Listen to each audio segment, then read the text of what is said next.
Okay, good morning, all of you. Good morning, second become students. Welcome to my class, Income Tax. మనం ఈ రోజున discuss చేసే topic ఏంటంటే gratuity లేదా ఉదార భృతి అని అంటారు. సో ఆల్రెడీ దీని మీద ఒక థియరీ నిన్న చెప్పడం జరిగింది. ఈ రోజున మనం వీటిపైన లెక్కలు ఏ విధంగా వస్తాయి, ఒకవేళ ఆ లెక్కని ఏ విధంగా చెయ్యాలి అనే వాటిని ఈరోజు డిస్కస్ చేద్దాము. సో మనందరికీ తెలుసు, టూ టూ టైమ్స్ ఆల్రెడీ చెప్పడం జరిగింది మీకు. గ్రాట్యుటీలో 3 రకాల ఉద్యోగులు ఉంటారు. ఒకటి ప్రభుత్వ ఉద్యోగులు, 2 ప్రభుత్వేతర ఉద్యోగులు. ప్రభుత్వేతర ఉద్యోగుల్లో కూడా మళ్ళీ తిరిగి 2 రకాలుగా మనం డివైడ్ చేసుకున్నాము. దానిని మనం 1972 ఉదార భృతి చట్టము లేదా 1972 గ్రాట్యుటీ చట్టం అని కూడా అంటారు. సో గ్రాట్యుటీ చట్టం పరిధిలోనికి వచ్చే ఉద్యోగులుగా అయితే, ప్రైవేట్ ఉద్యోగులకి అయితే ఒకలాగా ట్రీట్ చేస్తాము. 1972 గ్రాట్యుటీ చట్టం పరిధిలోకి రాని ఉద్యోగుల్ని ఒకలాగా ట్రీట్ చేస్తాం. ఇలా 3 రకాలుగా లెక్కలు రావడానికి అవకాశం ఉంటుంది. అంటే గ్రాట్యుటీ అంటే ఏమిటి, ఉదార భృతి అంటే ఏమిటి అంటే అది కూడా మీకు ఇంతకుముందు చెప్పాను. ఒక ఉద్యోగి ఒక యజమాని దగ్గర సంవత్సరాల పాటు పనిచేసిన లేదా సంవత్సరాల పాటు అతనికి ఇచ్చినటువంటి సేవలకు బదులుగా ఒక యజమాని అతను రిటైర్ అయ్యేటప్పుడు, రిటైర్ కాకముందు ఇస్తే అది పూర్తిగా పన్నుకి గురవుతుంది. రిటైర్ అయిన తర్వాత ఇస్తారు ఎవరైనా. కాబట్టి రిటైర్ అయినప్పుడు అతని సేవలను గుర్తించుకుంటూ కొంత మొత్తాన్ని అతనికి గ్రాట్యుటీగా ఉద్యోగికి యజమాని అందజేస్తాడు. ఆ రకమైన ప్రతిఫలాన్ని మనం గ్రాట్యుటీ లేదా ఉదార భృతి అంటారు. మరి ఈ ఉదారమైన భృతి లేదా గ్రాట్యుటీ ప్రభుత్వ ఉద్యోగులకి ప్రభుత్వం కనుక ఇస్తే అది పూర్తిగా పన్ను నుండి మినహాయించబడుతుంది. అలా కాక 1972 ప్రైవేటు ఉద్యోగులైతే వాళ్ళు 1972 ఉదార భృతి చట్టంలో ఉన్న వాళ్ళైతే వారికి ఒక ట్రీట్మెంట్ ఇవ్వడం జరుగుతుంది. మనకు తెలుసు, వాస్తవంగా స్వీకరించినటువంటి ఉదార భృతిని మొదట వేసుకుంటాము. ఈ క్రింది వాటిలో ఏదైనా 3 అని కూడా చెప్పాను. అదేంటంటే 1972 ఉదార భృతి చట్టం క్రిందకు లేదా పరిధిలోకి వచ్చే ఉద్యోగులకైతే వాస్తవంగా స్వీకరించినటువంటి మొత్తాన్ని ముందు వేసుకుంటాము. ఆ తర్వాత రెండో దాంట్లో ఏంటంటే అతను సర్వీసు పూర్తి చేసిన ప్రతి సంవత్సరానికి 15 రోజుల జీతము. ఏది 1972 గ్రాట్యుటీ పరిధిలోకి వచ్చే వారికి అయితే 15 రోజులు తీసుకుంటాము. సో 15 రోజుల జీతం అంటే అతను 29 రోజులు అంటే మనం ఉద్యోగం చేశాడు, సర్వీస్లో ఉన్నాడు. ఆ తర్వాత రిటైర్ అయ్యాడు అనుకుందాం. అప్పుడు ఏంటంటే ఆ జీతము ఇంటూ 15/26 వేస్తాము, ఇంటూ 29 సంవత్సరాలు వేసుకుంటాం. అక్కడ అలా వేసుకోవాలి. ఇక మూడోది గరిష్ట పరిమితి 20 లక్షలు. ఈ మూడిట్లో ఏది తక్కువ చూసి దాన్ని అతనికి మినహాయింపు కింద ఇవ్వడం జరుగుతుంది. అది. ఇక మూడవ రకమైనటువంటి ఉద్యోగులు ఎవరంటే 1972 గ్రాట్యుటీ చట్టము పరిధిలోకి రానివారు. వారికి ఆ చట్టము వర్తించదు, ఆ చట్టం క్రింద ఉండరు. ఒకవేళ అటువంటి వ్యక్తులకు కనుక యజమాని నుంచి గ్రాట్యుటీ ఉద్యోగికి వస్తే అప్పుడు కూడా క్రింది వాటిలో ఏవైనా కనిష్టంగా లేదా తక్కువగా ఉన్న మొత్తాన్ని అతనికి మినహాయింపిస్తామని అంటాము. అయితే ఇక్కడ కూడా ఒకటోది మూడోది సమానం ఒకలాగే ఉంటాయి, మధ్యలోది మారుతుంది. మొదటిది ఏంటంటే వాస్తవంగా స్వీకరించిన గ్రాట్యుటీ అనేది ఒకటి ఉంటుంది. మధ్యలో ఏం మారుతుంది అంటే అతడు సర్వీసు పూర్తి చేసిన ప్రతి సంవత్సరానికి 1/2 నెల జీతము అని ఉంటుంది. 1/2 అంటే సగం నెల జీతము అని ఉంటుంది. అంటే అప్పుడు అక్కడ ఏం చేస్తామంటే జీతము ఇంటూ 1/2 ఇంటూ 29 సంవత్సరాలు అయితే అలా వేసుకుంటాం అనమాట. 1/2 ఇక్కడ 1/2 ఎందుకు వచ్చింది అంటే 15 రోజులు బై 30 రోజులు అనమాట. ఇందాక 15 రోజులు బై 26 రోజులు. అక్కడ 26 రోజులకి వేస్తాము గ్రాట్యుటీ పరిధిలో ఉండేవాడికి. గ్రాట్యుటీ పరిధిలో లేని వాడికి 15/30 వేస్తాం అనమాట. అలా 15/30 అనకుండా 1/2 అంటున్నారు దాన్నే. అది 1/2 అంటే ఏమో కాదు, 15/30. మొదటి దాంట్లో 15/26 వేసాం కదా, ఇక్కడ 15/30 వేస్తున్నాం అనమాట. ఆ 15/30నే 1/2 30 రోజుల్లో 15 రోజులు జీతం అనమాట. అది దాని అర్థం. సో అలా అనకుండా 1/2 అని నెల జీతం అని అన్నాము. సో ఇప్పుడు మీరు అబ్జర్వ్ చేసినట్లయితే ఒక్కసారి ఈ వర్కింగ్ నోట్స్ కూడా చూపించి ఆ లెక్కల్లోకి వెళ్దాము. ఒకసారి నా యొక్క ఫైల్ షేర్ చేస్తాను, అందరికి కనబడుతుందో లేదో చూసి చెప్పండి. చాలా జాగ్రత్తగా వినండి. ఎక్కడైనా మీకు డౌట్ వచ్చినప్పుడు జస్ట్ రాసుకోండి. అది నేను ఇది షేర్ చేశాక మీరు ఆ డౌట్ తీర్చుకోండి లెక్కలతో. ఇంకా అర్థం కాకపోతే నాకు ఒకసారి మెసేజ్ పెట్టండి. సో నా స్క్రీన్ షేర్ చేశాను, అందరికీ విజిబుల్గా ఉందో లేదు చెప్పండి అమ్మా. కనిపిస్తుంది? ఓకే, ఓకే, స్టార్ట్ చేద్దాము. ఓన్లీ ఈరోజు ఉదారభృతి మరియు వాటిపై లెక్కలు మాత్రమే ఈరోజు చెప్పుకోబోతున్నాము, ఎస్పెషల్లీ గ్రాట్యుటీ పైన. సో ఉదారభృతి లేదా గ్రాట్యుటీ మన సెక్షన్ 10లో ఉంది, సబ్ సెక్షన్ 10లో ఉంది. ఇక్కడ ఏంటంటే ఉద్యోగులు తమ యజమాని వద్ద ఉద్యోగంలో ఉన్నప్పుడు చేసిన సేవలకు గుర్తింపుగా ఒక పెద్ద మొత్తంలో చెల్లించే మొత్తాన్ని మనం ఉదారభృతి అనుకుంటాము. మరి ఉదారభృతిని పన్ను నుండి మినహాయింపు పొందడానికి ఉద్యోగస్తులను మూడు రకాలుగా విభజించాము. అందులో మొదటిది ప్రభుత్వ ఉద్యోగస్తులు. సో ప్రభుత్వ ఉద్యోగస్తుల కింద ఒకవేళ లెక్కలో కనుక ప్రభుత్వ ఉద్యోగి, ఇతడు కేంద్ర ప్రభుత్వ ఉద్యోగి, రాష్ట్ర ప్రభుత్వ ఉద్యోగి లేదా పాక్షిక ప్రభుత్వ ఉద్యోగి, ప్రభుత్వ రంగ ఉద్యోగి అని ఇచ్చినప్పుడు అతనికి మనం లెక్క చూపించిన అవసరమే లేదు, ఒక గమనిక రాసిస్తాం. ఇతనికి వచ్చినటువంటి ఉదారభృతిని పూర్తిగా మినహాయించవచ్చును, పూర్తిగా పన్ను నుండి మినహాయిస్తామని చెప్పి రాసిస్తాము.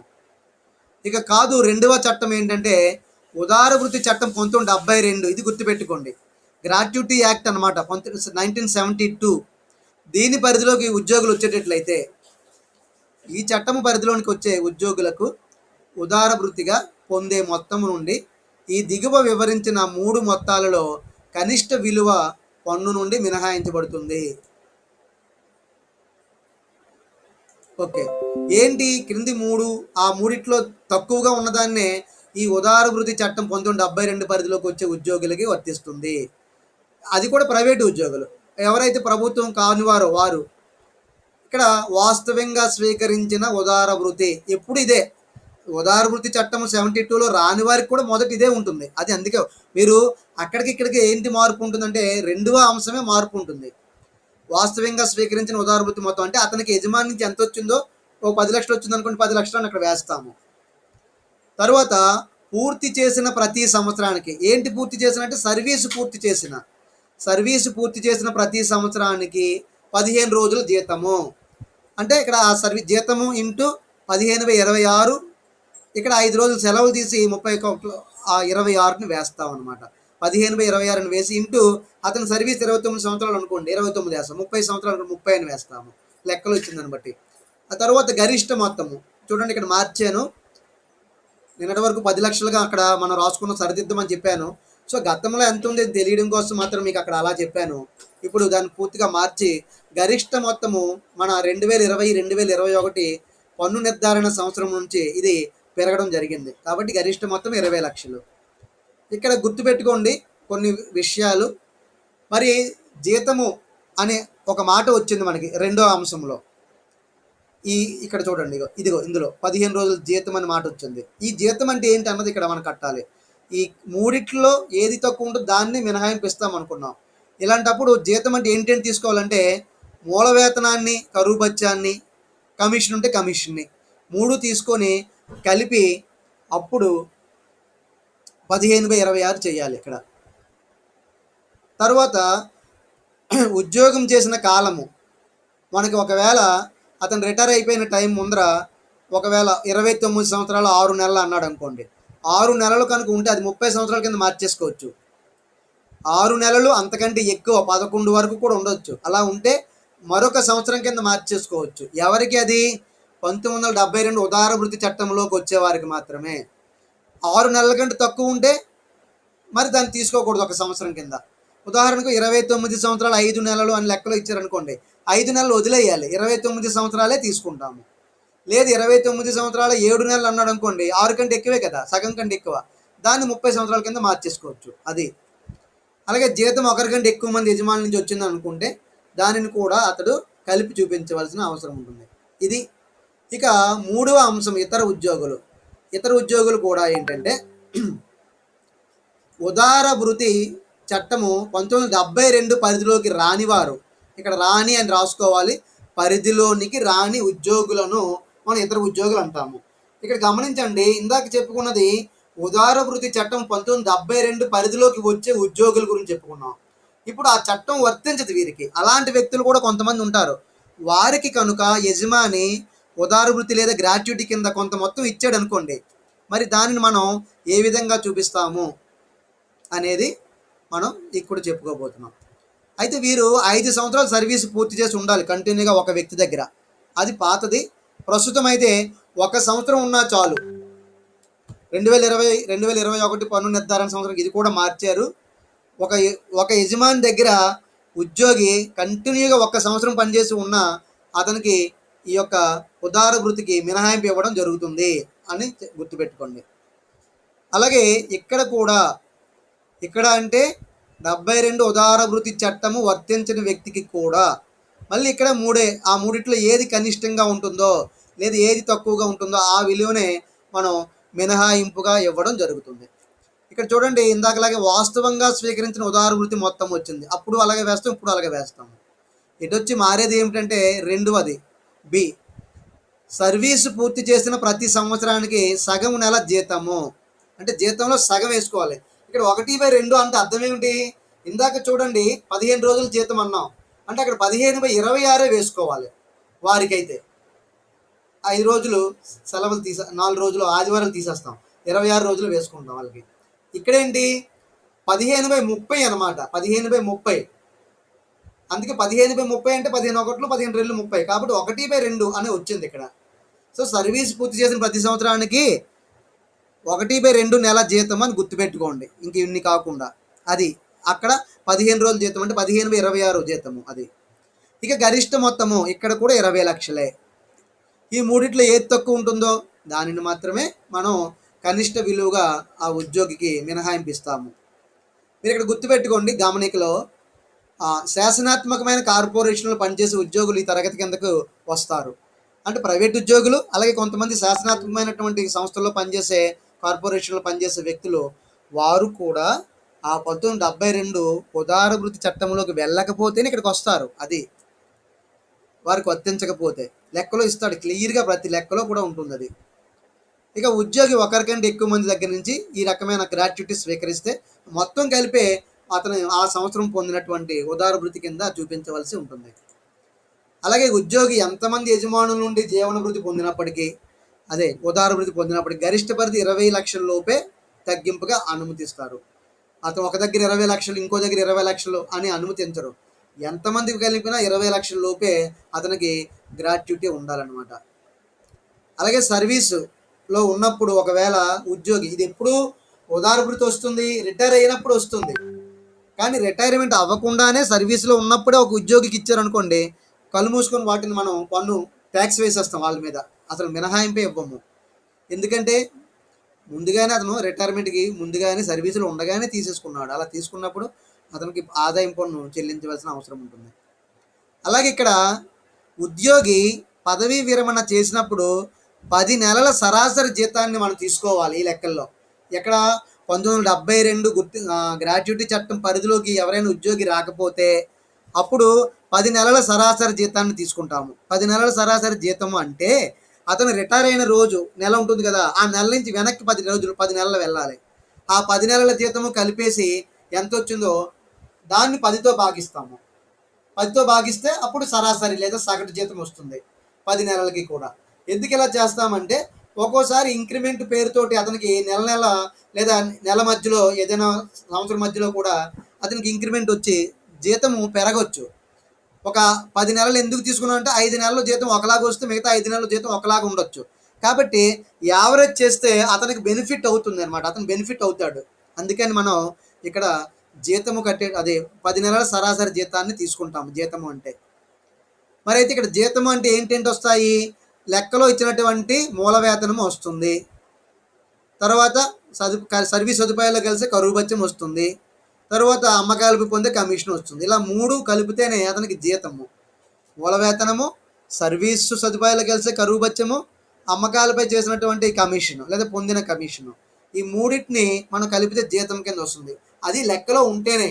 లెక్కలో మూల వేతనం ఒక్కటే ఉందనుకోండి దాన్ని తీసుకుంటాము, లెక్కలో కరువు భత్యం కూడా ఉందనుకోండి దాన్ని కూడా కలుపుతాము, లెక్కలో కమిషన్ కూడా ఉందనుకోండి దాన్ని కూడా కలుపుతాం అనమాట. అలా చూసుకోవాలి మనం. సరే ఒకసారి మళ్ళీ ఎవరైనా జాయిన్ అవుతారని చూద్దాము. ఓకే, రైట్, వచ్చారు, రైట్. అలాగే సర్వీసు లెక్కించేటప్పుడు మనం చెప్పుకుంటున్న టైటిల్ 1972 గ్రాట్యుటీ చట్టము పరిధిలోనికి రాని ఉద్యోగుల గురించి, అది వర్తించని ఉద్యోగుల గురించి. వారికి అయితే ఎలాగంటే సర్వీసులు లెక్కించేటప్పుడు నెలలు కనుక ఉన్నాయంటే ఆ నెలలు వదిలేయాలి. మీకు 11 నెలలు ఉన్నా ఇంకో సంవత్సరం కింద తీసుకోకూడదు. 6 నెలలు ఉన్నా ఇంకో సంవత్సరం కింద తీసుకోకూడదు. ఒక్క నెల ఉన్నా ఒక రోజు ఉన్నా పూర్తిగా వదిలేయాలి. అంటే నెలలు వదిలేయాలి. అతను సర్వీస్ అతను సర్వీస్ పూర్తి చేసిన సంవత్సరాలే తీసుకోవాలి. ఉదాహరణకు 29 సంవత్సరాల 8 నెలలు ఇతను సర్వీస్ చేశాడు అందాం. 8 నెలలు ఇందాకైతే 72 గ్రాట్యుటీ చట్టం పరిధిలోకి వచ్చేవాడికైతే ఒక సంవత్సరం కలిపేమన్నాను, 30 తీసుకోండి అన్నాను. కానీ ఇక్కడ వదిలేయాలి పూర్తిగా, 11 నెలలైనా వదిలేయాలి. సో 29 సంవత్సరాలు 11 నెలలు అంటే 11 నెలలు వదిలేసి 29 సంవత్సరాలు తీసుకుంటాము. వాడు ఒక్క సంవత్సరం చేయనందుకు వాడికి సర్వీస్ కోల్పోయినట్టు, ఒక సంవత్సరం పూర్తిగాను. అది ఇక్కడ అర్థం. ఇక్కడ సర్వీస్ లెక్కించేటప్పుడు నెలలు వదిలేసి ఏవైతే పూర్తి సంవత్సరాలు ఉన్నాయో వాటిని మాత్రమే మనం తీసుకొని సర్వీస్ ఇంత కాలం పూర్తయిందని చెప్పాలి. అది ఎవరికి? అది 1972 గ్రాట్యుటీ చట్టము పరిధిలోనికి రాని ఉద్యోగులకు. అది ఓకేనా. నెక్స్ట్ ఇక్కడ నుంచి మనం లెక్కల్లోకి వెళ్తున్నాము. గ్రాట్యుటీ ఉదార వృత్తిపై సమస్యలు.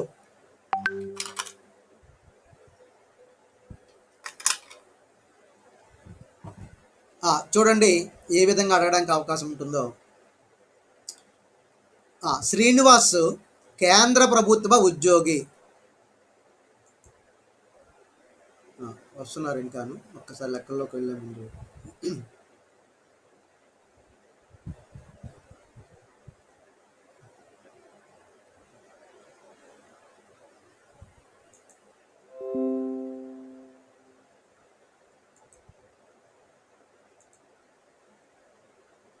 సరే, శ్రీనివాస్ కేంద్ర ప్రభుత్వ ఉద్యోగి. ఇతనికి జీతం నెలకు 50,000. చూడండి, శ్రీనివాస్ అనే వ్యక్తి కేంద్ర ప్రభుత్వ ఉద్యోగి. ప్రభుత్వ ఉద్యోగిని క్లియర్గా చెప్పేశాడు. కేంద్ర ప్రభుత్వ ఉద్యోగి కానీ, రాష్ట్ర ప్రభుత్వ ఉద్యోగి కానీ, ప్రభుత్వ రంగ ఉద్యోగి అని కనుక ఇస్తే వారికి ఒకలాగా ట్రీట్ చేయాలి. ఐ థింక్ మీకు అందరికీ గుర్తు ఉంటుంది. వారికి పూర్తిగా పన్ను నుండి మినహాయించడం జరుగుతుంది. లెక్క ఎంత పెద్దదిగానే ఉండి ఒక చిన్న మాట రాసేసి సరిపోతుంది. కరువు బత్యం కింద నెలకి 20,000 ఇస్తున్నారు. జీతము 50,000 మూల వేతనము, కరువు బత్యం 20,000. అలాగే ఇతడు ఇక్కడ గుర్తుపెట్టుకోండి, ఇది సర్వీస్ సదుపాయాల్లో కలిసినట్టు లేదు అని కరువు బత్యం ఇచ్చాడు. మీరు గుర్తుపెట్టుకోండి, కేంద్ర ప్రభుత్వ రంగ ఉద్యోగుల యొక్క కరువు బత్యము దాన్ని ఏమంటారు, సర్వీస్ సదుపాయాల్లో కలుస్తుంది. వాడు ఇవ్వకపోయినా ఆ విధంగా మీరు భావించాలి. అలాగే ఇతడు 31/5/2019 పదవీ విరమణ చేశాడు. 31/5/2019. సో ఎందుకు మనకి ఆ టైం అంటే, మనం 2019 2020 కదా ఆదాయ సంవత్సరం, లేదా గత సంవత్సరం, లేదా ఆర్థిక సంవత్సరం, ఇలా ఆ సంవత్సరంలోనే అతను రిటైర్ అయ్యాడు. ఇక్కడ మన ఏప్రిల్ 1 2019 నుంచి మనకు ప్రారంభించబడుతుంది ఆర్థిక సంవత్సరం. సో అతడు ఆ సంవత్సరంలోనే రిటైర్ అయ్యాడు కాబట్టి మనం ఈ లెక్క చేయవలసి వస్తుంది. ఇతడికి 25 సంవత్సరాల 7 నెలలు పదవిలో కొనసాగాడు. టోటల్గా ఇతని సర్వీస్ 25 సంవత్సరాలు 7 నెలలు. అయితే తనకు వార్షిక గ్రాట్యుటీ అంటే రిటైర్ అయిన తర్వాత గ్రాట్యుటీ కింద 5 లక్షల రూపాయలు యజమాని నుంచి పొందాడు, అంటే ప్రభుత్వం నుంచి తీసుకున్నాడు. ఎంత? 5 లక్షల రూపాయలు. అయితే 2020-2021 పన్ను నిర్ధారణ సంవత్సరానికి శ్రీనివాస్ యొక్క పన్ను విధింపదగిన గ్రాట్యుటీని లెక్కించండి అని లెక్క ఇవ్వడం జరిగింది. మనం కేంద్ర ప్రభుత్వ ఉద్యోగం అనేసరికి మనం సగం బరువు దిగిపోతుంది, ఒక మాటతో తీరిపోతుంది. ఎందుకనంటే అక్కడ మనం ప్రత్యేకించి క్రింది వాటిలో తక్కువగా ఉన్న అంశాలని చెప్పి 3 విలువలు ఉండవు ఇక్కడ. కేంద్ర ప్రభుత్వ ఉద్యోగులకు కానీ, రాష్ట్ర ప్రభుత్వ ఉద్యోగులకు కానీ, అలాగే మరి ప్రభుత్వ రంగ సంస్థల ఉద్యోగులకు కానీ, అలాగే లోకల్ బాడీస్ స్థానిక సంస్థల్లో పనిచేసే వ్యక్తులకు కానీ. అందుకని ఇక్కడ ఆన్సర్లో ఒక మాట రాసి ఊరుకున్నాను చూడండి. శ్రీనివాసు కేంద్ర ప్రభుత్వ ఉద్యోగి అయినందున ప్రభుత్వ ఉద్యోగులకు పూర్తిగా కావున తనకు ఉదార వృత్తిగా ప్రభుత్వం నుండి పొందిన 5 లక్షల రూపాయలను పూర్తిగా పన్ను నుండి మినహాయించెదరు. చూడండి, అసలు మనం వర్కౌట్ చేయలేదు, వర్కింగ్ నోట్స్ లేదు. కారణం అతడు ప్రభుత్వ ఉద్యోగి. ప్రభుత్వ ఉద్యోగికి ట్రీట్మెంట్ ఏమీ ఉండదు. జస్ట్ ఎంత రానివ్వండి, అతనికి పూర్తిగా మినహాయింపు అనేది ఉంటుంది. కాబట్టి 5 లక్షలు ఇతనికి వచ్చిందట. 5 లక్షల రూపాయలని ఇతనికి పన్ను నుండి పూర్తిగా మినహాయించేదని ఒక మాట రాసేసాం, అది సరిపోతుంది. ఇక తరువాత రెండవ లెక్కలోకి వెళ్తున్నాం. ఇక్కడ చూడండి, కేంద్ర ప్రభుత్వ ఉద్యోగి అని చెప్పినప్పుడు మిమ్మల్ని కన్ఫ్యూజ్ చేయడానికి ఇవన్నీ వస్తాయి, ఇవన్నీ ఇస్తారు. అంటే ఒకవేళ మీరు లెక్క చేసేస్తారండి. అలా కాకుండా మనం అబ్జర్వ్ చేయాలి. ఓహో, ఇతను రాష్ట్ర ప్రభుత్వ ఉద్యోగ, ఇతను కేంద్ర ప్రభుత్వ ఉద్యోగ, అయితే ప్రభుత్వ ఉద్యోగులకి ఇది వర్తించదు కదా, పూర్తిగా పన్ను నుండి మినహాయించేస్తాం కదా అని అనుకొని ఈ యొక్క నెరేషన్ అక్కడ రాసేస్తే సరిపోతుంది. ఓకే, నెక్స్ట్ రెండవ లెక్క. జాగ్రత్తగా ఇక్కడి నుంచి ఎక్కువ లెక్కల్లో రావడానికి అవకాశం ఉండేవి ఈ విధంగా ఉంటాయి. శ్రీహరి నివాసి, భారతదేశంలో అతను నివాసిగా ఉన్నాడు. ఇతని జీతం నెలకు 62,000. చూడండి, జీతం నెలకు 62,000. కరువు భత్యం నెలకు 28,000. అలాగే బోనస్ సంవత్సరానికి 50,000. మనం గుర్తుపెట్టుకోండి, జీతం కలుపుతాము, కరువు భత్యము కలుపుతాము, కానీ బోనస్ కలపము. కమిషన్ ఉంటే కలుపుతాం జీతం అనే దగ్గర. కాబట్టి మనకి ఇక్కడ కన్ఫ్యూజ్ చేస్తుంది బోనస్ కలిపాలా వద్దని, కానీ కలపం అనే విషయాన్ని గుర్తుపెట్టుకోండి. ఇతడు 31/5/2019లో పదవీ విరమణ చేశాడు. చూడండి, శ్రీహరి అనే అతడు 31వ తేదీ మే నెల 2019లోనే పదవీ విరమణ చేశాడు. అయితే ఇతని సర్వీస్ ఎంతట 29 సంవత్సరాల 5 నెలలు 29 సంవత్సరాల 5 నెలలు అతడు పదవిలో కొనసాగంటే ఆ ఉద్యోగంలో ఉన్నాడనమాట. సో 29 సంవత్సరాలు 5 నెలలు. ఇక్కడ 5 నెలలు అనేసరికి మనకు వెంటనే ఏం రావాలి, సగం కంటే తక్కువ. 6 ఉంటేనే ఇంకో సంవత్సరం కలుపుకుంటాం, 5 ఉంటే కలుపుకోము, వెంటనే వదిలేస్తాము.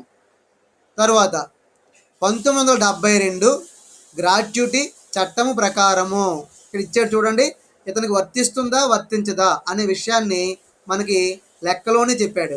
1972 గ్రాట్యుటీ చట్టం ప్రకారమే ఇతడికి 16 లక్షల రూపాయలు గ్రాట్యుటీగా స్వీకరించాడట. సో అతను ఆ చట్టం పరిధిలోకి వచ్చాడు, ఆ చట్ట ప్రకారం పొందాడు కాబట్టి అతనికి ఆ చట్టం వర్తించింది అని అర్థం చేసుకోవాలి మనం. గ్రాట్యుటీ చట్టము 1972 ఈ శ్రీహరికి వర్తిస్తుంది. మరి వర్తిస్తే మనం ఏంటి 3 విషయాలు తీసుకోవాలి అంటేనే మనకు గుర్తు రావాలి. ఎంత గ్రాట్యుటీ? 16 లక్షలు. ఇప్పుడు మనం ఏంటి చేయమన్నాడు లెక్క అంటే 2020-2021 పన్ను నిర్ధారణ సంవత్సరానికి పన్ను విధించదగిన గ్రాట్యుటీని లెక్కించండి అని లెక్క ఇవ్వడం జరిగింది. సో ఇప్పుడు మనం ముందుగా జీతం అంటే ఏమిటో లెక్కించాలి ఇక్కడ, ఎందుకంటే దాని అవసరం ఉంది కాబట్టి. చూడండి, ఇక్కడ జీతం అంటే ఏమిటో మనం ఒక మాటలో ఇక్కడ నేను వేస్తాను మామూలుగా. ఇక్కడ జీతం అనగా ఎక్కడైనా సరే గ్రాట్యుటీ కట్టేటప్పుడు మూల వేతనము, సర్వీస్ సదుపాయాల్లో కలిసేటటువంటి కరువు భత్యము ప్లస్ కమిషన్ 3 కలపాలి. బట్ ఇక్కడ కమిషన్ లేదు, బోనస్ ఉంది, బోనస్ కలపకూడదు.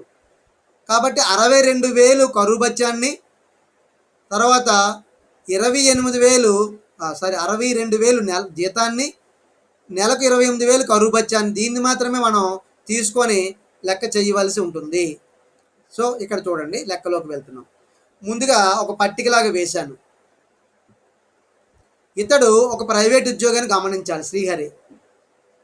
ఇతనికి 1972 గ్రాట్యుటీ చట్టం వర్తిస్తుందా లేదా అని ప్రశ్నించుకోవాలి. వర్తిస్తుందని తెలిసింది. వర్తిస్తే ఇతని యొక్క జీతం ఎంత అంటే మూల వేతనము, ఇతని యొక్క కరువు భత్యం ఎంత, ఇతని కమిషన్ ఉంటే కమిషను, ఇవి తీసుకుంటాము. కమిషన్ లేదు, వదిలేస్తాము. మరి ఇతనికి ఎంత గ్రాట్యుటీ కింద యజమాని నుండి వచ్చింది అనే దాన్ని తీసుకోవాలి. 16 లక్షలు వచ్చింది. సో లెక్కలోకి వెళ్తాము. ఇప్పుడు చూడండి, ఇక్కడ 2020-21 పనిస అంటే పన్ను నిర్ధారణ సంవత్సరానికి పన్ను విధించబడే గ్రాట్యుటీని గణించుట అని పైన హెడ్డింగ్ పెట్టాము. గ్రాట్యుటీని గణిస్తున్నామని. వీలైతే అక్కడ శ్రీహరి పేరు కూడా రాసుకోవాలి, శ్రీహరిది కాబట్టి. శ్రీహరి యొక్క అని ఉంటే ప్లేస్ లేక నేను రాయలేదు అనుకుంటా. సో శ్రీహరి అని రాసుకుంటాను. ఇప్పుడు మొట్టమొదట 3 క్రింది అంశాల్లో 3 కదా ఇందాక అనుకున్నాం. దానికి ముందర అతనికి మనం ఏంటి కడుతున్నట్టు, ఇప్పుడు అతనికి వచ్చిన 16 లక్షలు ట్యాక్స్కి పడిపోతాయా లేదా ఏదైనా తగ్గింపు ఇస్తారా అనేది కడుతున్నాం మనం. 16 లక్షలు, ఇప్పుడు అదే మన గవర్నమెంట్ ఉద్యోగికి 16 లక్షలు వచ్చాయి అనుకోండి, పూర్తిగా ట్యాక్స్ మినహాయింపు ఉంటుంది అతనికైతే. కానీ ఇక్కడ 16 లక్షల్లో కొంత మాత్రమే పన్ను మినహాయింపు ఉంటుంది ఇతనికి. ఆ మొత్తం మనం ఇప్పుడు కనుక్కోబోతున్నాం. అలా కనుక్కోవడానికి ముందు ఏం చేయాలంటే వాస్తవంగా పొందిన, ఇక్కడ చూడండి కర్సర్ పెట్టాను, వాస్తవంగా పొందిన ఉదార భృతి లేదా గ్రాట్యుటీ రెండు పక్క పక్కన రాశాను. అంటే ఒకవేళ మీకు వెంటనే ఉదార భృతి అనగానే గ్రాట్యుటీ అని, గ్రాట్యుటీ అనగానే ఉదార భృతి అనే విషయం గుర్తొస్తుందని, ఉదార భృతి లేదా గ్రాట్యుటీ విలువ ముందుగా వేసుకుంటాం. అవుటర్లో 16 లక్షలు వేశాను. ఇది ఎక్కడి నుంచి వచ్చింది? యజమాని నుంచి శ్రీహరికి వచ్చింది, అది వేశాము. ఇప్పుడు తగ్గింపు అని లేదా లెస్ అని వేసి ఈ క్రింది వాటిలో కనిష్ట మొత్తం, అంటే ఈ క్రింది వాటిలో ఈ మూడింటిలో ఏది తక్కువ ఉంటే దాన్నే అతనికి మినహాయింపు కింద ఇస్తాము, అది వేసుకోవాలి. ఇది మనకి 1972 గ్రాట్యుటీ చట్టం పరిధిలోకి వచ్చేవాడు ఈ శ్రీహరి. కాబట్టి మనం గుర్తుపెట్టుకోవాల్సిన విషయం 3 విషయాలు. మొదట, 1 వాస్తవంగా పొందిన గ్రాట్యుటీ మొత్తము, వాస్తవంగా యజమాని నుంచి స్వీకరించిన గ్రాట్యుటీ మొత్తం ఎలాగన్నా పర్వాలేదు. సో యజమాని నుంచి అతనికి ఎంత వచ్చింది? 16 లక్షలు వచ్చింది, దాన్ని వేసేస్తాము. ఇక్కడ వేసిందే ఇక్కడ కూడా వేసేస్తాం 16 లక్షలు. అంటే అతనికి ఎంత వచ్చింది చేతికి అంటే యజమాని నుంచి 16 లక్షలు వచ్చింది, దాన్ని చూపించాము. అలాగే రెండవది, సర్వీసు పూర్తి చేసిన ప్రతి సంవత్సరానికి 15 రోజుల జీతము. ఎవరు? శ్రీహరి ఎంత సర్వీస్ చేశాడో ఆ సర్వీసు చేసిన ప్రతి సంవత్సరానికి 15 రోజుల జీతం కింద తీసుకుంటాం. సో ఇక్కడ జీతం అంటే బ్రాకెట్లో వేసాను చూడండి, జీతము ప్లస్ కరువు భత్యం ఈ రెండు కలపాలి. జీతము ప్లస్ కరువు భత్యం రెండు కలపాలి. సరే ఒకసారి చూద్దాము. జీతము ప్లస్ కరువు భత్యము, జీతము మనకి లెక్కలో నెలకు 62,000 ఇచ్చాడు, నెలదే తీసుకుంటాం. ఇక్కడ జీతము 62,000 తీసుకున్నాము, ప్లస్ కరువు భత్యం 28,000 తీసుకున్నాము. ఈ రెండు కూడితే అతనికి ఈ జీతం అనే అంశం వచ్చింది. అతనికి జీతం ఎంత వచ్చిందంటే ఇక్కడ 90,000 వచ్చింది. సో అప్పుడు సర్వీస్ పూర్తి చేసిన ప్రతి సంవత్సరానికి 15 రోజులు జీతం అన్నాడు కదా, అప్పుడు ఆ జీతము 90,000 ఇంటూ 15 రోజులు అంటే 15/26 మాత్రమే వేసుకోవాలి. ఆ 4 రోజులు ఆదివారాలు తీసేస్తే 30లో మనకి ఇక్కడ 26 ఉంటుంది. కాబట్టి 15/26 మాత్రమే వేసుకుంటాము. ఎవరికి? 1972 గ్రాట్యుటీ చట్టము వర్తించే ఉద్యోగులకు. ఇక్కడ శ్రీహరే కాదు, ఎవరికైనా ఇలాగే ట్రీట్ చేయాలి మనం. అలాగే సర్వీసు, శ్రీహరి యొక్క సర్వీస్ ఎంత? 29 సంవత్సరాల 5 నెలలు. కాబట్టి మనం 5 నెలలు అంటే సగం కంటే తక్కువ ఉంది, కాబట్టి 5 నెలలు వదిలేస్తాము. వాస్తవానికి అతనికి 6 నెలలు కనుక ఉంటే అతను సర్వీసు మనం 30 సంవత్సరాల కింద కలిపేద్దాము. ఎందుకని? 1972 గ్రాట్యుటీ చట్టంలోకి వచ్చిన వాడే కాబట్టి. అయితే ఇక్కడ మనం 29 సంవత్సరాలు మాత్రమే వేసుకుంటాం. అంటే సర్వీసు పూర్తి చేసిన కాలం 29 సంవత్సరాలు 5 నెలలు అనుకున్న 5 నెలలను వదిలేస్తాము, సగం కంటే తక్కువగా ఉన్నాయి కాబట్టి. కాబట్టి 29 సంవత్సరాల కింద తీసుకున్నాను. అప్పుడు 90,000 చివరి నెల జీతం అనమాట. ఇది చివరి నెల జీతం రిటైర్ అయ్యే టైంకి. సో 90,000 ఇంటూ 15/26 ఇంటూ 29, ఈ మూడింటిని మనం కాలిక్యులేషన్ చేస్తే ఎంత వచ్చిందంటే 15,05,769 రూపాయలు. అంటే అతనికి రెండవ అంశంలో ఎంత వచ్చింది? 15,05,769 రూపాయలు వచ్చింది. దానిని చూపిస్తాము. ఎందుకు ఈ మొత్తం వచ్చింది అంటే చివరి నెల జీతము తీసుకొని దాన్ని 29 సంవత్సరానికి అంటే నెలకు 15 రోజుల జీతాన్ని తీసుకున్నాం నెలకి. ఆ విధంగా తీసుకుంటే ఇక్కడ 15 రోజుల జీతం అన్నప్పుడు మనం 15/26 వేసుకోవాలి అని మీకు గుర్తు రావాలి. అది. సో ఆ విధంగా ఈ అమౌంట్ 15,05,769 అనేది రావడం జరిగింది. సో ఇప్పుడు 3వ పాయింట్, గరిష్ట మొత్తము. సో ఏ ఉద్యోగికైనా గరిష్ట మొత్తం 20 లక్షలు అనుకున్నాం కదా. ఈ యొక్క పన్ను గ్రాట్యుటీ చట్టంలోకి వచ్చిన వాడు కానివ్వండి, గ్రాట్యుటీ చట్టంలోకి రాకపోయినా సరే 20 లక్షలే. గరిష్ట మొత్తం 20 లక్షలు. ఇప్పుడు ఈ మూడిట్లో ఏది తక్కువ చూడండి. 16 లక్షలు 1వ పాయింట్లో, 15,05,769 2వ పాయింట్లో, 3వ పాయింట్లో 20 లక్షలు ఉంది. ఈ మూడిట్లో తక్కువ ఏదంటే మధ్యలో ఉన్నదే, అంటే ఆ 15,05,769 ఇక్కడ తీసుకున్నాను చూడండి. దాన్నే అవుటర్లోకి తీసుకుని వెళ్ళాలి. అంటే అర్థం ఏమిటి? అవుటర్లోకి ఎందుకు తీసుకొచ్చాం? అతనికి 15,05,769 రూపాయలు మినహాయింపు ఉంటుంది. దానికి ట్యాక్స్ కట్టవలసిన అవసరం లేదు అతను. అంతకంటే ఎక్కువ ఎంత తీసుకున్నాడో ఇంకా దానికి మాత్రమే అతను ట్యాక్స్ కట్టవలసిన అవసరం ఉంటుంది. ఆ విలువ ఇప్పుడు కడదాము. ఇప్పుడు యజమాని నుంచి అతనికి చూడండి, ఇన్నర్ కాలం, అవుటర్ కాలం చూడండి, చివరి కాలము. ఆ కాలంలో యజమాని నుంచి అతనికి ఎంత వచ్చింది? 16 లక్షలు వచ్చింది. మనము అతనికి ఈ 3 రకాలుగా మినహాయింపు కడితే ఏది తక్కువ వచ్చింది? 15,05,769 వచ్చింది. అదే తగ్గింపు ఇస్తాము. అంటే యజమాని నుంచి అతను ఎంత పొందనివ్వండి, అతను తగ్గింపు మాత్రం 15,05,769 వచ్చింది. కాబట్టి అతను 16 లక్షల నుంచి 15,05,769 తీసేస్తే ఇంకా అతనికి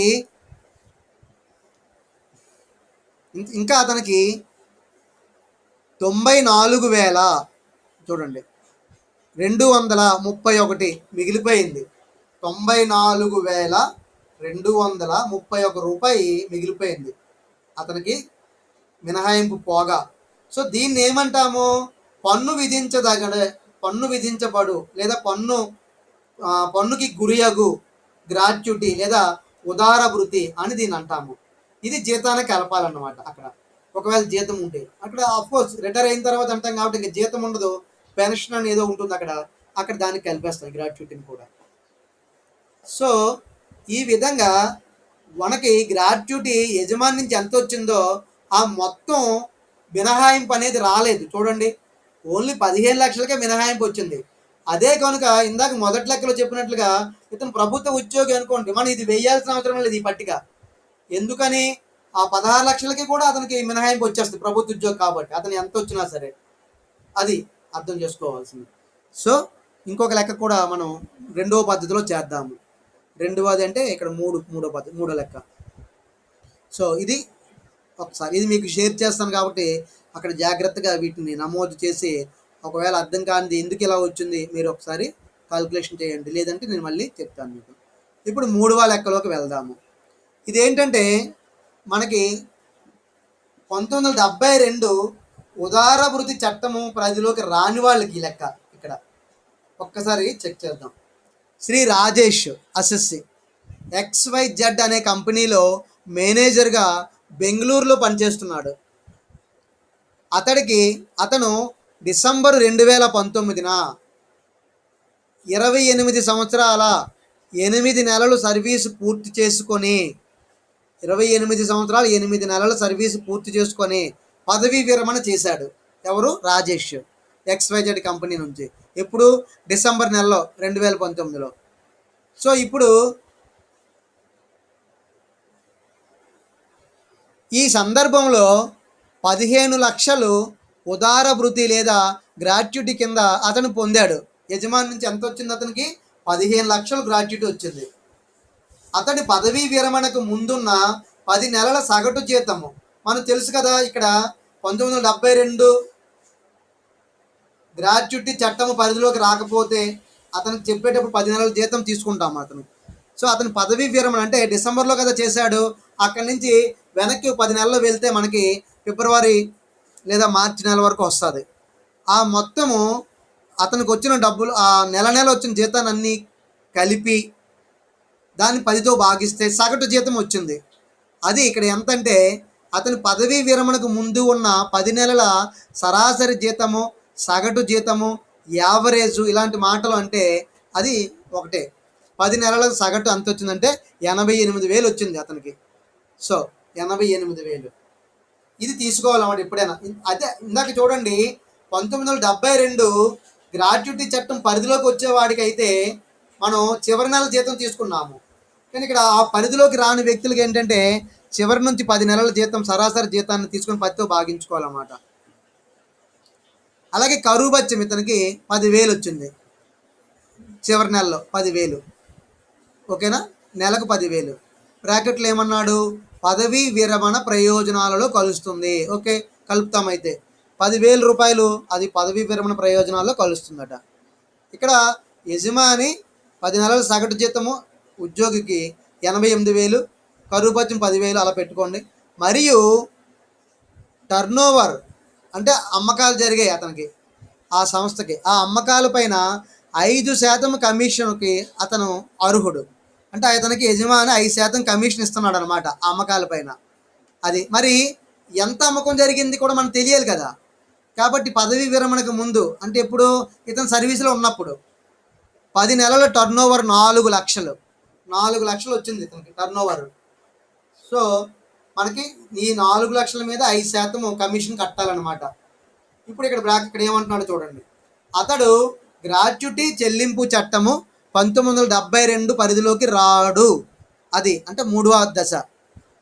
1972 గ్రాట్యుటీ చెల్లింపు చట్టము పరిధిలోకి రాకపోతే మనం 3వ దశలో ఏ ట్రీట్మెంట్ చేయాలో అలా చేస్తాము.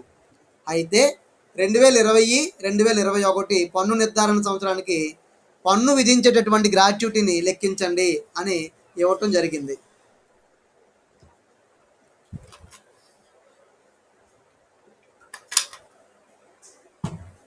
ఓకేనా, మళ్ళీ చూద్దాం ఒకసారి. ఎవరైనా జాయిన్ అయ్యారేమో. రైట్.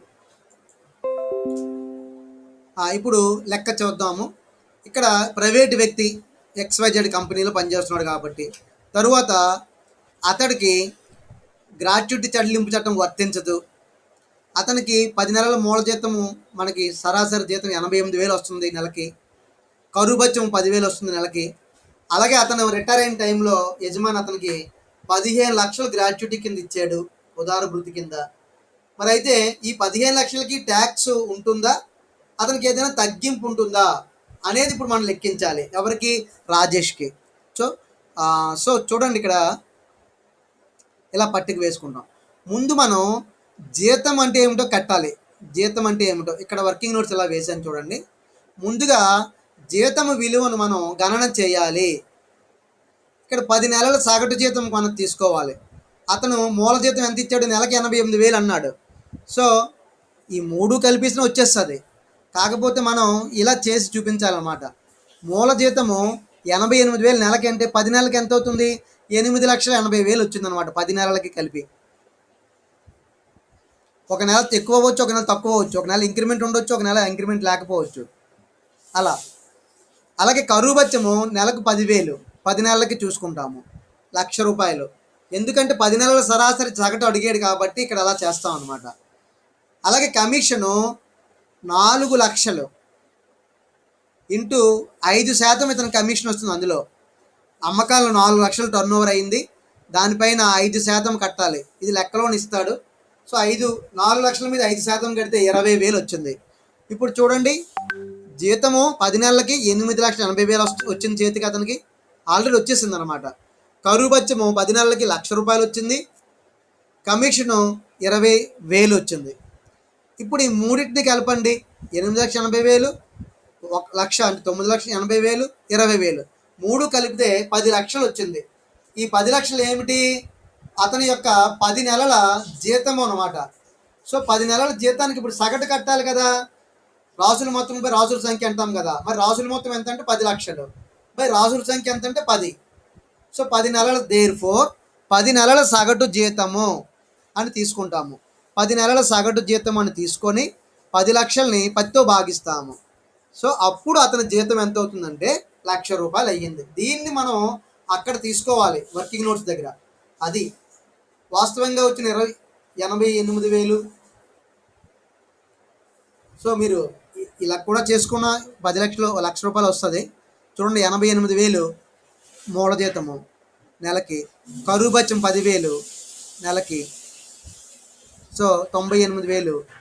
4 లక్షల్లో 5% తీస్తే మనకి 20,000 వచ్చింది కదా. అందులో 10 అంటే 10 నెలల చేత భాగిస్తాము, 2,000 వస్తుంది. సో 88,000, 10,000, 2,000 అది కూడిన ₹1,00,000 వస్తుంది. కానీ ఇలా చేయటం అనేది ఒక పద్ధతి అనమాట. దీన్ని 10 నెలలకు రెట్టింపు చేసుకొని బై 10 చేసేస్తాం. ₹1,00,000. ఇక్కడ జీతము అంటే ₹1,00,000 అనమాట. ఇప్పుడు పట్టికలోకి వెళ్దాము. పట్టికలోకి వెళ్ళేటప్పుడు ముందుగా యజమాని నుంచి రాజేష్కి వచ్చినటువంటిది. ఇక్కడ పట్టిక ఏం రాస్తాం? హెడ్డింగ్ 2020-21 పని సంవత్సరానికి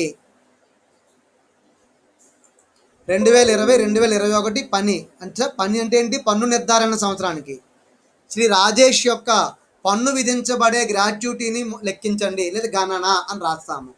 వివరాలు మొత్తము. ఇక్కడ మొదట వాస్తవంగా స్వీకరించిన ఉదార భృతి. ఇంతకుముందు చెప్పిన లెక్కలో కూడా యజమాని నుంచి ఏ ఉద్యోగికైనా ఎంత వచ్చింది గ్రాట్యుటీ పేరుతో దాన్ని ముందు వేసేయాలి, అవుటర్లో వేసుకోండి.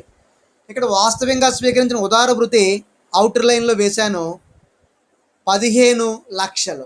యజమాని నుంచి 15,00,000 రాజేష్ పొందాడు, అది వేసేసాం. అప్పుడు కిందని మినహాయింపు అని రాసుకుంటాం, లేదా తగ్గింపు అని రాసుకుంటాం. తగ్గింపు లెస్, ఈ క్రింది వాటిలో తక్కువగా ఉన్న మొత్తము లేదా కనిష్ట మొత్తము అని అక్కడ రాసాము. ఈ క్రింది వాటిలో కనిష్ట మొత్తాన్ని తీసుకుని అది బయట వేసుకుంటాం. మరి ఆ కనిష్ట మొత్తం ఎంతో చూడాలంటే 3 విషయాలు మనకు తెలియాలి. ఇక్కడ ఒకటవది వాస్తవంగా స్వీకరించిన ఉదార భృతి మొత్తం. ఇందాక ఇక్కడ ఎంత అయితే వేసామో అదే ఇక్కడ వేసేస్తాము. 15,00,000 తీసుకున్న యజమాని నుంచి, కాబట్టి వాస్తవంగా మనం యజమాని నుంచి తీసుకున్నది 15,00,000 మనం ఈ లెక్కలో 1వ పాయింట్లో చూపించాము.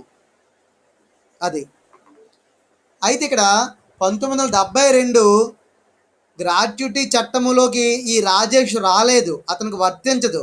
వర్తించకపోతే రెండో అంశం మారిపోతుంది.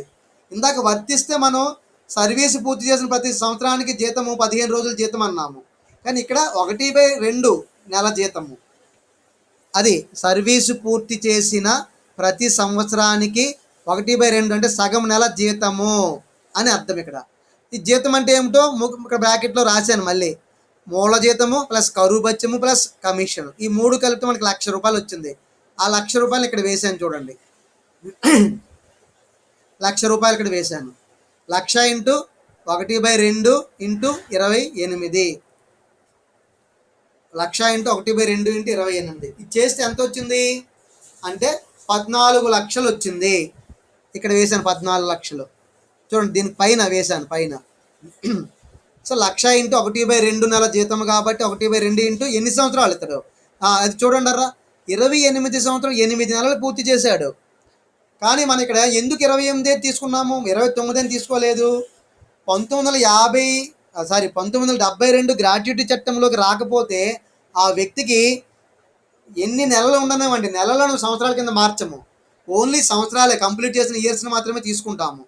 కాబట్టి 28 సంవత్సరాల 8 నెలలని వదిలేసాం, 8 నెలలను వదిలేసి 28 సంవత్సరాలు తీసుకున్నాను. మీరు ఇక్కడ 11 నెలలు ఉన్నా సరే వదిలేసి 28 తీసుకోవాలి. ఎవరికి? ఈ గ్రాట్యుటీ చట్టం వర్తించిన వారికి, అది ఆ చట్టం పరిధిలోకి రాని వారికి. సో ఆ విధంగా 28 వేసాము. సో ఇది 14,00,000 అయింది. అలాగే గరిష్ట మొత్తము, ఇక్కడ గరిష్ట మొత్తము చూస్తే 20,00,000. ఆ 1వ 2వది కామన్గానే ఉంటాయి, అక్కడ ఇక్కడ మధ్యలో ఉందో మారింది. ఇప్పుడు చూడండి, యజమాని నుంచి వచ్చింది 15,00,000, అది చిన్నదా? లేదా సర్వీస్ పూర్తి చేసిన ప్రతి సంవత్సరానికి హాఫ్ నెల జీతం మనం 28 ఏళ్ళకి వేసాం, అది 14,00,000 వచ్చింది, అది చిన్నదా?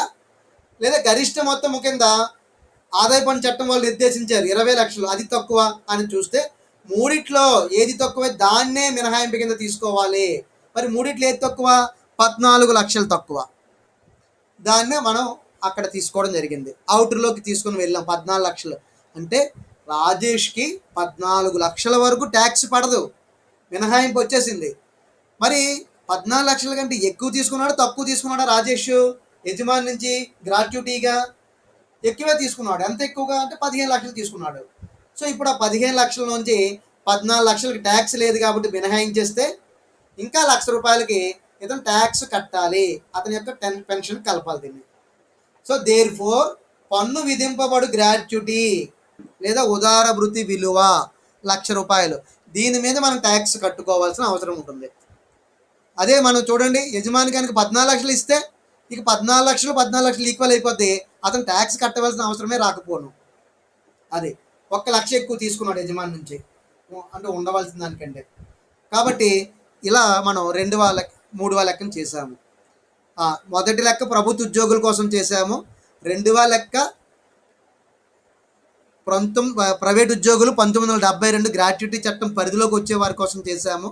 3వ లెక్క 1972 గ్రాట్యుటీ చట్టం పరిధిలోకి రాని వారి కోసం చేశాము. ఏది చేసినా మనం అక్కడ చట్టం వర్తిస్తుందా లేదా అనేది గమనించవలసి ఉంటుంది. సో ఆ విధంగా మనం 3 లెక్కల్ని ఇక్కడ చెప్పుకోవడం జరిగింది. ఇప్పుడు 4వ లెక్కను ఒక్కసారి మీకు ఎక్స్ప్లెయిన్ చేస్తాను చూడండి. ఇది వీలైతే మీరు చేద్దురు కానీ 4, 5 లెక్కలు ఉన్నాయి. 5వ లెక్క నేను ఆన్సర్ ఇవ్వలేదు మీకు, ఇగో ఆ 5వ లెక్క మీకు హోంవర్క్ కింద ఇస్తున్నాను, దాని ఆన్సర్ ఇక్కడ పక్కన ఉందిలేండి, ఇది మీరు చెయ్యండి. ఇక్కడ 4వ లెక్కను కూడా ఒకసారి చూద్దాము. SRM limited. ఎస్ఆర్ఎం లిమిటెడ్ అనే ఒక ప్రైవేట్ కంపెనీలో ఒక ఉద్యోగిగా పనిచేయుచున్న శ్రీమతి భారతి, 4వ లెక్క చెప్తున్నాను, జాగ్రత్తగా అబ్జర్వ్ చేయండి. శ్రీమతి భారతి అంటే ప్రైవేట్ ఉద్యోగంలో చేస్తున్నది ఈవిడ. 36 సంవత్సరాల 6 నెలల 1 రోజు. చూడండి, 36 సంవత్సరాల 6 నెలల 1 రోజు పనిచేసిందట ఆవిడ శ్రీమతి భారతి. ఎక్కడ? ఎస్ఆర్ఎం లిమిటెడ్లో పనిచేసిన పిమ్మట 16 జనవరి 2020న, అంటే మొన్న 2020 జనవరి 16వ తేదీన ఆమె పదవీ విరమణ చేసింది.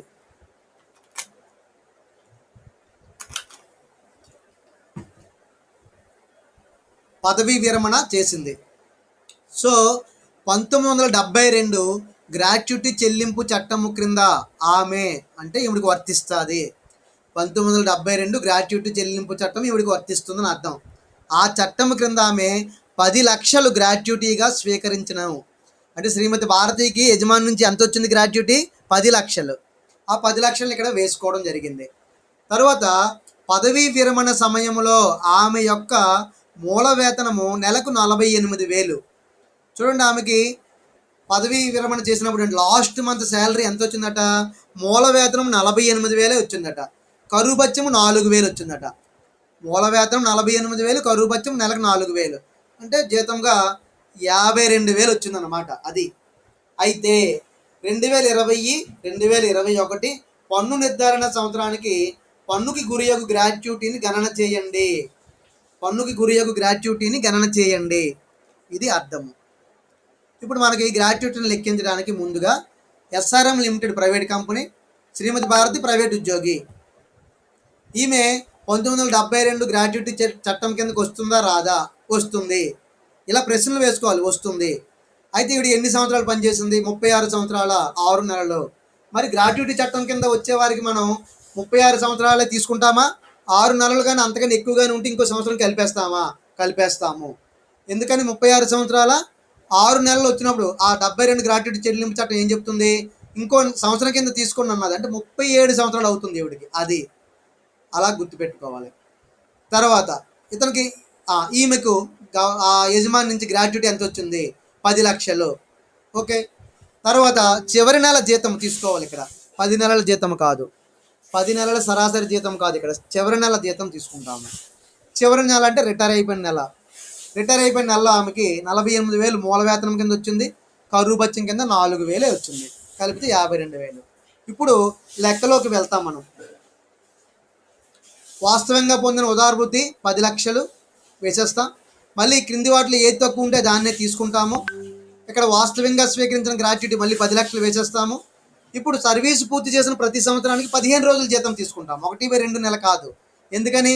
1972 గ్రాట్యుటీ చట్టంలోకి ఇతను వచ్చాడు, ఈమె వచ్చింది కాబట్టి. సో 15 రోజుల జీతము.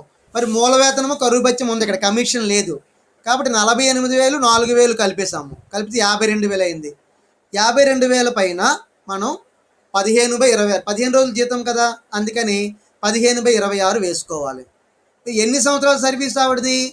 36 సంవత్సరాల 6 నెలలని లెక్కలో ఉంది కాబట్టి 6 నెలలు అంటే ఒక సంవత్సరం కింద కలిపివచ్చు మనం. 6 కంటే తక్కువ ఉంటే కలపకూడదు కానీ, కాబట్టి 37ని కలపడం జరిగింది. సో 37ని కలిపాము.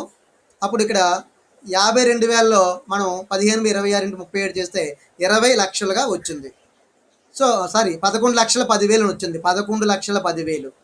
ఇక్కడ 3 పాయింట్ గరిష్ట మొత్తము 20 లక్షలు. ఈ మూడిట్లో ఏది తక్కువ? మనం వాస్తవంగా తీసుకున్నదే తక్కువ. మనకి చేతికి 10 లక్షలు వచ్చింది. ఈ మూడిట్లో మనం చేసినప్పుడు కూడా 10 లక్షలే వచ్చింది మనకి. కాబట్టి మనం 10 లక్షలనే తక్కువగా ఉన్న మొత్తంగా చూపించాం. ఆవిడ తీసుకున్నది 10 లక్షలే, మనకి మినహాయింపు వచ్చింది 10 లక్షలే. మనం ఇంకేమీ ట్యాక్స్ కట్టవలసిన అవసరం లేదు. మనకి ట్యాక్స్ పూర్తిగా మినహాయింపు అయిపోయింది. మనకు వచ్చిన గ్రాట్యుటీ పూర్తిగా మినహాయింపులోకి వెళ్ళిపోయింది అని మనం ఇక్కడ గమనించాము. సో ఇప్పుడు 5వ లెక్క ఒకసారి చదువుతాను. ఇది మీకు హోంవర్క్ ఇస్తాను, ఈరోజు చెయ్యండి. చేసి నాకు ఒక PDF ఫైల్లో మార్చి పెట్టండి మళ్ళీ దాని ఆన్సర్ని. హోంవర్క్ గుర్తుపెట్టుకోండి. శ్రీ వీరేష్ నివాసి ఒక కంపెనీలో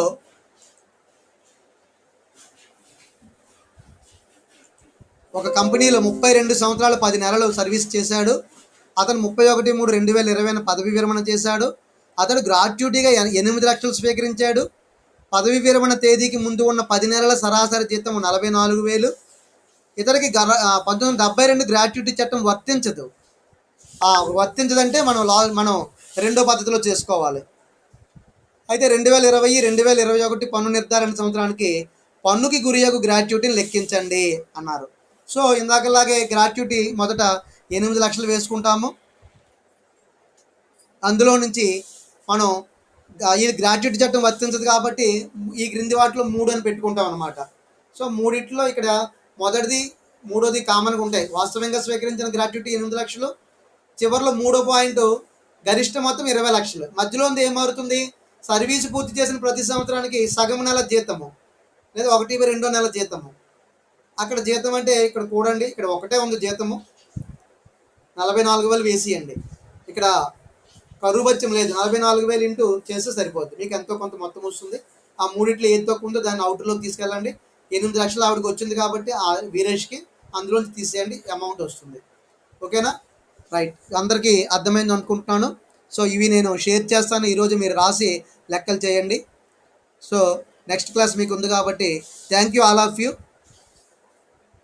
అందరికీ అర్థమై ఉంటుంది అనుకుంటున్నాను. ఇప్పుడు ఈ లెక్కలు మీరు చెయ్యండి. ఈ రోజుని చేసాక వెంటనే మీకు అప్పుడు బాగా అర్థం అవ్వడానికి కానీ అర్థం కాని అంశం కానీ బయటపడడానికి అవకాశం ఉంటుంది.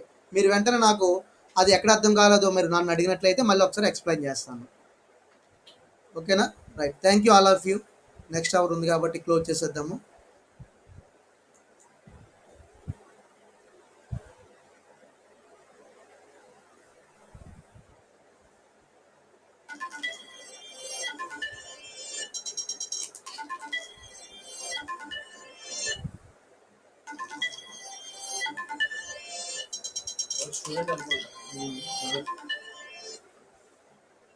హలో,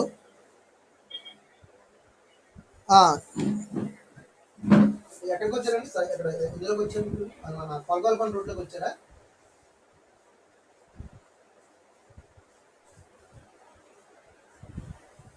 లోపలికి వచ్చారు కదండి, అలా ముందుకు రండి సార్. అలా ముందుకు